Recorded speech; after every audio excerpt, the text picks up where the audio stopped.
Alors, bonjour, chers amis qui nous écoutez à la télévision. Bonjour à vous tous qui êtes ici présents. Nous en sommes rendus à notre 4e émission avec l'abbé François Kibwenge. Je vous ai établi pour être la lumière du monde. Accueillons l'abbé François chaleureusement. Bien-aimés dans le Seigneur, soyez bénis. Vous qui avez choisi la part la meilleure, comme disait Jésus, Marie qui avait choisi la meilleure part en se laissant guider par l'écoute de la parole. Nous aussi, nous nous laissons guider par l'écoute de la parole parce qu'elle est inspirée et utile pour nous instruire, pour corriger nos erreurs et pour nous équiper afin que nos œuvres manifestent la lumière qui est en nous. Alors, nous continuons notre émission que nous avions commencée sous le thème « Je vous ai établi sur la terre pour être lumière ». Lumière de la terre comme sel, en fait. Jésus met les deux ensemble. J'ai pris le temps dans les enseignements précédents d'expliquer un peu comment justement la parole de Jésus nous donne premièrement une identité et deuxièmement une position. J'ai pris le temps de montrer aussi que la lumière, en fait, trouve sa signification dans un contexte précis. Aussi, pour la terre, le soleil est très important pour illuminer la terre. On a besoin de phares de voitures pour la route. On a besoin de lasers pour une chirurgie. On a besoin, n'est-ce pas, des rayons X pour découvrir une anomalie dans le corps, dans les examens de machines.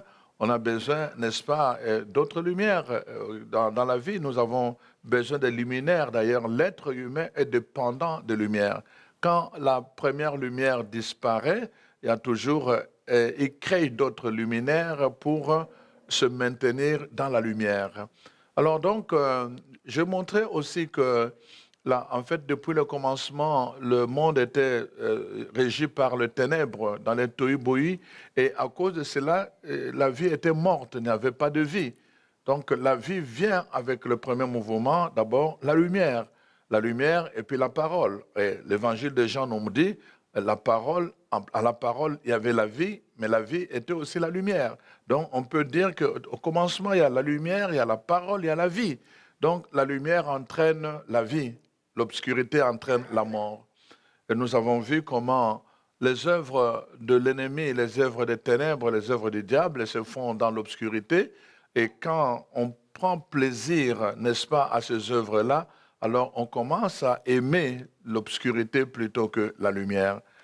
Et j'ai insisté pour dire que si le monde, comme le dit le prophète Isaïe, est dans l'obscurité, la terre entière, c'est parce que les enfants de Dieu ont perdu, n'est-ce pas, leur identité de lumière. Et surtout parce qu'ils ont perdu le rayonnement de cette lumière qui est en eux. Alors, que faut-il faire pour que cette lumière brille de nouveau? La première chose, je pense que c'est d'abord retourner à la source. Nous appartenons à un siècle de technologie. Nous savons que quand nous avons des cellulaires, quand nous avons n'importe quel appareil rechargeable, et que nous remarquons à un moment donné qu'il n'y a plus de charge, la première chose que nous devons faire, c'est aller brancher là où il y a une prise. Donc, retourner à la source. Donc, si nous voulons voir la lumière, il faut retourner à la source.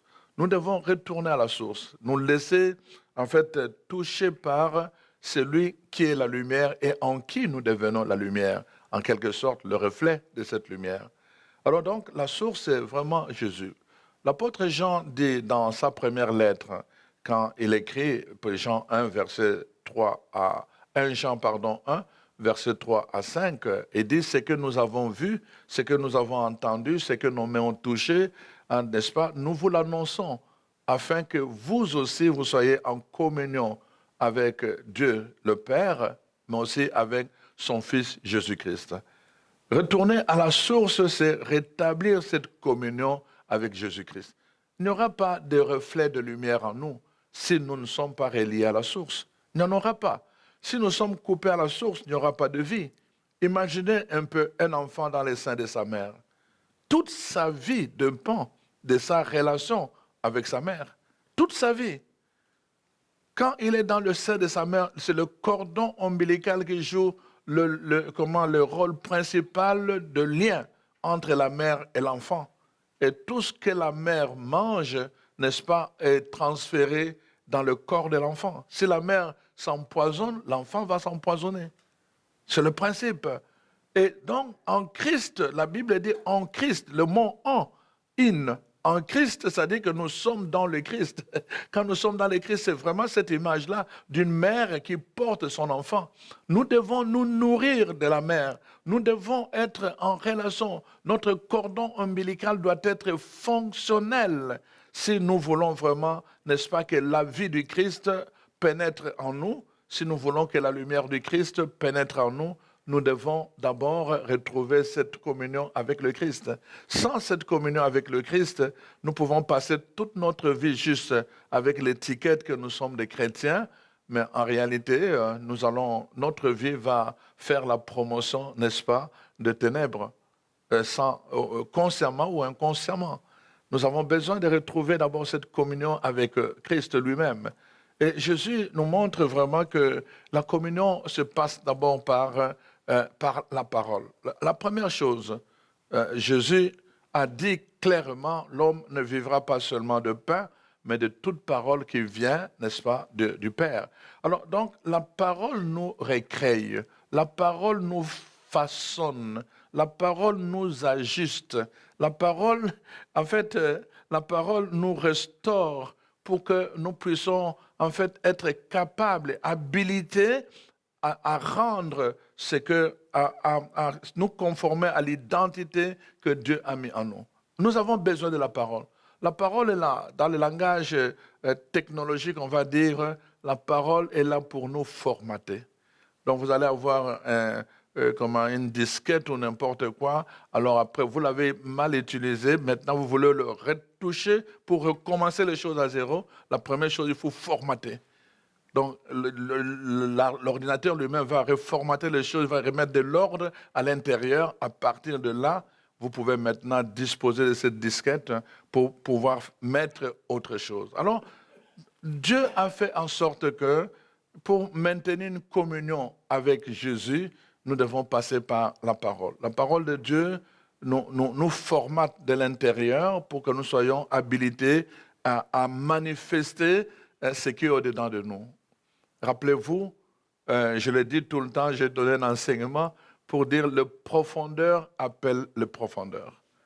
Donc, quand dans mon cœur, s'il y a la profondeur de la lumière, s'il y a la lumière au-dedans de moi, je vais désirer la lumière en dehors de moi. Ça, c'est un principe. S'il y a la violence au-dedans de moi, je vais chercher la violence en dehors de moi. Quand il y a beaucoup de violence dans mon cœur, je vais être violent à l'extérieur de moi. Je vais chercher, provoquer toujours des situations où je dois me battre, manifester la violence, mais c'est parce qu'au-dedans de moi, il y a la violence. Le profondeur appelle le profondeur. Quand j'ai des blessures au-dedans de moi, mon langage va être toujours en train de blesser les gens en dehors de moi. Le profondeur, toujours, appelle l'autre profondeur en dehors. Toujours.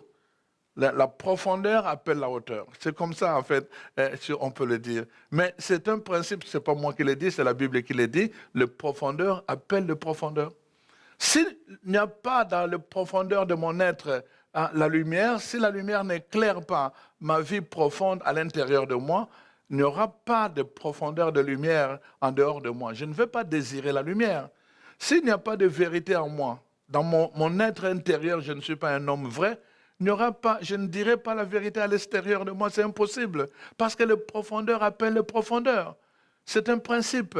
Donc, il faut vraiment d'abord que je sois formaté à l'intérieur de moi pour que quand j'ai atteint ce niveau où, n'est-ce pas, je suis rétabli dans la lumière du Christ, alors cette lumière, d'abord, ça va me pousser toujours à rechercher la lumière et aller là où il y a la lumière, à repousser tout ce qui est contraire à la lumière, parce que la lumière est en moi. En lui était la vie, en lui était la vie, pas en dehors de lui. d'abord en lui. Parce qu'il avait la vie au-dedans de lui, il pouvait donner la vie en dehors de lui. C'est pour cela que Jésus a passé à relever les gens, à guérir les malades, parce qu'en lui, il y avait la vie. Rappelez-vous l'histoire de la femme, n'est-ce pas, dans Marc 7, n'est-ce pas, cette femme aux pertes de sang. La parole de Dieu nous dit pendant 12 ans, cette femme avait cherché, il a utilisé tous les moyens, il a gaspillé son argent pour aller voir le médecin et il n'y avait rien qui s'était amélioré. Par contre, son état ne faisait qu'empirer.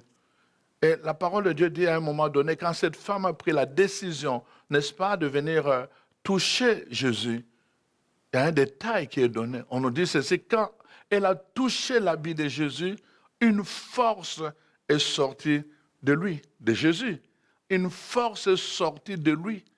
Et cette force a affecté le corps de la femme et la femme a été guérie instantanément. Tout de suite là, la force sortait de Jésus. Pourquoi? Parce que la force était en lui. Le profondeur appelle le profondeur. Tu ne peux pas, je le dis tout le temps aux gens, et quand je donne des enseignements sur le ministère de puissance, comme la guérison, l'imposition des mains, la délivrance, tu ne peux pas, même si tu dis au nom de Jésus, si au-dedans de toi il n'y a aucune puissance, tu peux dire au nom de Jésus 1000 fois. Rien ne va se passer. Ça c'est clair. Il n'y a plus rien à démontrer. Le profondeur appelle le profondeur. C'est pour cela qu'avant son ministère, Jésus va d'abord 40 jours dans le désert pour préparer le profondeur. Avant de commencer le ministère extérieur, il commence d'abord par un ministère intérieur pour formater l'être intérieur, l'adopter, n'est-ce pas, et lui donner, l'alimenter en puissance. Tu ne peux pas donner ce que tu n'as pas. Dans Actes des Apôtres, chapitre 3, après l'événement de la Pentecôte, on voit Pierre et Jean qui retournent au temple et un homme qui est important, qui est là, en train de mendier. Pierre et Jean arrivent, tous les deux ils arrivent, et Pierre qui était l'aîné prend la parole. L'homme leur demande de l'argent. Il met la main dans la poche. Bon. Ah, mais non, ce n'est pas de l'argent, c'est un papier. Bon, enfin, bon, alors, c'est la même chose. Pierre aussi réalise cela. Il n'avait pas d'argent. Il n'en avait pas. Il a mis la main dans la poche, il n'en avait pas. Et là, il dit, écoute, ce que tu demandes, je n'en ai pas. Mais je vais te donner ce que j'ai. Ce que tu me demandes, je n'en ai pas. Mais au-dedans de moi, j'ai quelque chose que je peux te donner. Alors, regarde-moi bien. C'est ça que Pierre dit. Maintenant, reçois ce que j'ai. Au nom de Jésus, lève-toi. Amen. Donc, voyez-vous, le profondeur appelle le profondeur. Je l'ai. Je te donne ce que j'ai. Je l'ai en moi. C'est pour cela que je peux te donner. Si tu ne l'as pas, tu ne peux pas donner. Personne ne donne ce qu'il n'a pas. C'est impossible. Donc, la première chose, c'est cela. Nous devons retourner à la source, nous reconnecter, nous alimenter, n'est-ce pas, de cette lumière. Que cette lumière brille d'abord à l'intérieur de nous. Quand la lumière est à l'intérieur de nous, à partir de ce moment-là, cette lumière pourra briller à l'extérieur de nous. C'est le principe qu'on appelle l'auréole.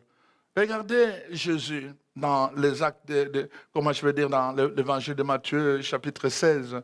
On nous parle de Jésus qui va, n'est-ce pas, au mont Tabor. Et puis là, qu'est-ce qui se passe avec les apôtres? Il a pris 3 seulement, Pierre, Jean et Jacques. Et là, ils sont en prière sur la montagne. Et la parole donne un détail. On dit, son visage se transformant, une blancheur, une lumière éclatante. Les apôtres voient ça. Le même Jésus qu'ils voyaient là, après la prière, quelque chose qui le transforme. Et à la fin, finalement, il dit, descendons, mais ne racontez pas aux gens ce que vous venez de voir. Mais d'où venait cette lumière éclatante autour de lui? Ça venait à l'intérieur de lui. Il a manifesté ce qu'il avait, il a manifesté ce qu'il était. Il est venu comme la lumière. Et cette lumière s'est manifestée parce qu'il l'avait. Regardez simplement dans Acte 6, la mort d'Étienne. On nous décrit la mort d'Étienne. Comment son visage se transforme. Il y a une lumière qui l'enveloppe et ça devient comme un ange. D'où venait cette lumière? Elle venait au-dedans de lui. Il avait cette lumière. Il était cette lumière. C'est pour cela que ça pouvait se manifester. L'auréole, c'est cela. Quand on représente les saints avec l'auréole, c'est ça qu'on veut dire. Ils avaient la lumière et ils étaient la lumière pour leur société, pour leur temps.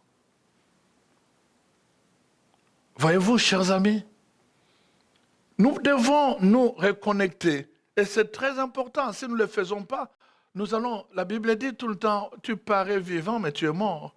Nous allons être comme des vivants, mais en réalité, au-dedans de nous, nous serons morts. Et quand nous sommes morts au-dedans de nous, nous ne pourrons donner que des œuvres mortes. Voyez-vous, quand nous sommes morts au-dedans de nous, nous ne pouvons produire que des œuvres mortes. Et c'est pour cela que vous voyez, beaucoup de chrétiens ne peuvent pas manifester la lumière, parce qu'ils sont morts au-dedans d'eux. Ils sont des chrétiens d'étiquette, mais au-dedans d'eux, il n'y a pas la vie, il n'y a pas la lumière, il n'y a rien, absolument rien, il n'y a pas de puissance. Alors ils sont morts spirituellement. Et quand spirituellement tu es mort, qu'est-ce que tu peux donner sur le plan? L'esprit engendre, c'est l'esprit qui appelle à la manifestation. C'est l'esprit qui appelle à l'existence. Et quand sur le plan de l'esprit tu es mort, qu'est-ce que tu peux appeler à l'existence? Absolument rien. Ta parole sera comme la parole d'un animal. Ça ne pourra pas appeler à l'existence parce que ça sera sans puissance. Donc nous avons besoin de retourner à la source. Et cette source a un nom. Cette source porte un nom, c'est Jésus-Christ. Nous sommes lumière en Jésus-Christ. C'est en lui que nous devenons lumière. C'est en lui que nous devenons reflet de la lumière. D'abord parce que nous avons rencontré la lumière. Remarquez simplement, la lune et le soleil. La lune ne peut briller que dans la mesure où elle s'est exposée au soleil. Sinon, elle ne peut pas briller. La lune n'a pas de lumière en elle-même. Sa lumière dépend de sa relation avec le soleil. Sa lumière dépend de son exposition devant le soleil. Quand il reste longtemps en face du soleil, elle va briller fort, elle va briller longtemps. Sa lumière dépend de sa connexion avec le soleil. Et Jésus est le soleil de justice. Nous avons besoin, nous, de nous exposer à lui. C'est ça qu'on appelle l'importance de la méditation, c'est l'importance de l'adoration, c'est l'importance de la louange.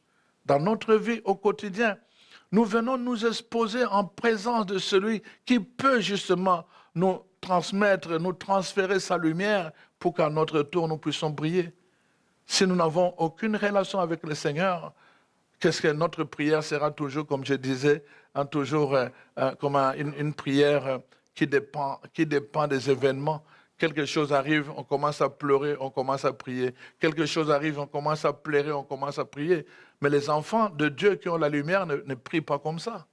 Parce qu'eux, ils précèdent l'aurore. Hein? David dit cela. Je me lève tôt, et je précède l'aurore. Les enfants de lumière précèdent l'aurore. Mais les autres qui n'ont pas la lumière, eux, ils attendent. Les événements arrivent, une personne est malade, alors on prie. Hein, quelque chose arrive, on prie. Et puis quelque chose arrive, on prie. Mais franchement, si vous passez toute votre vie à prier comme ça, vous serez malheureux. Parce que les problèmes, il y en a et il y en aura toujours. Mais si on pouvait être proactif, quand on porte la lumière, on devient proactif, même dans la prière. C'est-à-dire, on n'attend pas les événements, on précède les événements. On n'attend pas que les événements nous dictent. On donne une direction, un sens aux événements. On les éclaire. C'est ça qui arrive quand les enfants marchent dans la lumière. Et c'est ça que Jésus faisait. Exactement. Donc, revenir à Jésus, c'est l'observer. La parole de Dieu nous montre comment il s'est comporté. Se regarder vraiment son comportement, se regarder son attitude, regarder sa façon de prier, sa façon de communiquer avec Dieu. Il va le dire tout le temps, le Père est en moi, moi je suis dans le Père. Jésus va le dire. Alors, et à la fin, il va dire, dans la prière, par exemple, de Jean 17, la prière sacerdotale, il va dire, comme toi tu es en moi, moi en toi, que eux aussi soient en nous. Que eux aussi, les enfants de lumière, doivent être dans Jésus et dans le Père. Ils doivent être connectés, ils doivent vivre cette relation-là avec le Père. Voyez-vous, quand vous regardez dans l'Ancien Testament, je ne sais pas, faites attention quand vous allez lire le prophète, quand le prophète prie, hein, vous allez voir, le prophète ne prie pas beaucoup. Absolument pas. Le prophète, il commande. Il ne se met même pas à dire, Père, je te prie pour ceci. Regardez, allez voir dans l'Ancien Testament. Vous allez voir, le prophète ne priait pas beaucoup, n'avait pas beaucoup de mots. Il disait simplement, il prophétisait directement. Pourquoi? Parce qu'ils étaient en continuelle connexion avec Dieu le Père. Dans le langage biblique, on disait, ils opéraient à ciel ouvert. C'est-à-dire qu'ils étaient en connexion avec le ciel en tout moment. Opérer à ciel ouvert. On doit réapprendre cela. Quand on se met vraiment, comme je l'ai dit tout le temps, comme disait Jésus, et qui nous demande de ne pas, comment je vais dire, reprendre les mêmes choses dans la prière, c'est parfois parce que justement nous n'opérons pas le ciel ouvert. À cause de ça, on a besoin de revenir à ça. Donc, cette connexion avec Dieu en tout moment, cette connexion avec Jésus-Christ nous permet d'opérer. Parfois, tu n'as même plus besoin de commencer à prier. La situation est tellement urgente que tu n'as plus besoin de commencer à dire Dieu notre Père, voilà, tu n'as plus le temps, tu commandes. Parce que tu es déjà en connexion. Tu as commencé le matin avec la prière. Tu as prié la nuit. Pendant la journée, tu étais en train de conduire, tu étais en train de louer Dieu. Tu es déjà en la situation arrive, tu n'as plus le temps de commencer à dire Dieu, non. Tu es déjà connecté avec les autres. On vous l'a dit pour que vous soyez en communion avec Dieu le Père et son Fils Jésus-Christ. Tu es déjà en communion et tu commences à faire des choses. Tu es déjà en communion. Parfois, les œuvres des ténèbres ne peuvent pas s'approcher de vous. Tu es déjà en communion. Rappelez-vous ce que je vous ai déjà dit ici, que je célébrais la messe quelque part, et puis on a mis de l'acide au lieu de l'eau dans ma burette. Je vous ai déjà, je ne sais pas si ça vous aurait jamais raconté. Je vous dis, ce n'est jamais arrivé à l'hôtel. Ce n'est jamais arrivé. Les deux servants qui sont venus avec le premier est venu, il m'a présenté, et il est venu pour me présenter le vin, et l'autre vient pour l'eau, il avait une aube, et il a marché sur son aube, et l'acide s'est aspergé sur lui-même, et ça l'a brûlé, et c'est là qu'il a réalisé que ce n'était pas de l'eau. On doit être en connexion. La lumière chasse les ténèbres. Et la lumière chasse les œuvres des ténèbres. Nous devons retourner à la source, chers amis. C'est très important. Deuxièmement, pourquoi nous devons retourner à la source? C'est parce que le monde dans lequel nous vivons est hostile à la lumière. Rappelez-vous, la parole de Dieu dit dans 2 Timothée, le chapitre 3, verset 4, que Satan se plaît à voiler, n'est-ce pas, l'intelligence des enfants, même des enfants de Dieu. Il se plaît à voiler leur intelligence, de sorte qu'ils peuvent regarder sans voir. Voyez-vous, ils peuvent regarder, c'est-à-dire tu leur dis, c'est ça le chemin. Ils disent, non, je préfère aller par là. Mais tu leur dis, c'est ça le chemin. Leur intelligence est voilée. Si nous n'allons pas à la source, ça va être difficile même pour nous-mêmes de tenir bon dans ce monde en voulant être lumière. Nous avons besoin d'être connectés, mais de façon permanente avec la source. Et ça, comme je veux le dire, ça demande beaucoup de dispositions de cœur, beaucoup de dispositions intérieures. Ça ne prend pas grand-chose pour éteindre la lumière au-dedans de nous. Alors, nous devons veiller. La Bible dit cela, tu dois veiller à ton âme. Veille à ton âme. Nous devons veiller parce que ça ne prend pas grand-chose. Tel que nous sommes là, il suffit qu'on ouvre juste une fenêtre qui est là pendant ce temps-ci. Juste une fenêtre. Vous allez voir, la première chose, vous allez voir, les gens vont commencer à aller chercher leur manteau. Et moi imaginez-vous, moi qui priais pour que le monsieur-là ne me donne pas seulement sa tunique, mais aussi son manteau. Vous vous rappelez? Alors, donc, imaginez, donc, tous, on va aller chercher le manteau. Les gens, on va réaliser que juste une fenêtre va venir refroidir toute la salle qui était chauffée. Juste une fenêtre. Ça ne prend pas grand-chose pour venir éteindre la lumière au-dedans de nous. C'est pour cela que la Bible dit que nous devons veiller à notre âme. Pour que la lumière ne s'éteigne pas, nous devons veiller à notre âme. Il y a des choses là, la parole de Dieu dit, faites attention. Ça peut arriver, mais quand vous gardez ça pendant longtemps et que ça prend racine, ça devient des racines amères. Et ces affaires peuvent éteindre la lumière en vous. Faites attention, veille à ton âme, veillez à votre âme. Parce que quand vous êtes en connexion avec Jésus qui est la lumière, quand il vient à vous, il y a des choses qui ne sont plus compatibles. Vous devez veiller. C'est pour cela que la Bible dit ceci, que la colère peut arriver. Si la colère t'arrive, mais que le soleil ne se couche pas sur votre colère, prenez le temps, soit d'aller faire la paix, soit d'aller demander pardon, soit de régler la chose, ou encore d'aller se recueillir devant le Seigneur pour que cette colère ne prenne pas racine en vous. Le Seigneur nous dit cela, parce que ça peut devenir des racines amères. L'amertume tue la lumière. Alors demandons cette grâce. Vraiment que le Seigneur nous aide à demeurer connectés à lui, qu'il soit notre force, notre joie, notre paix, notre abri, notre réconfort et notre consolation, et finalement qu'il soit notre lumière pour que nous soyons nous aussi lumière du monde.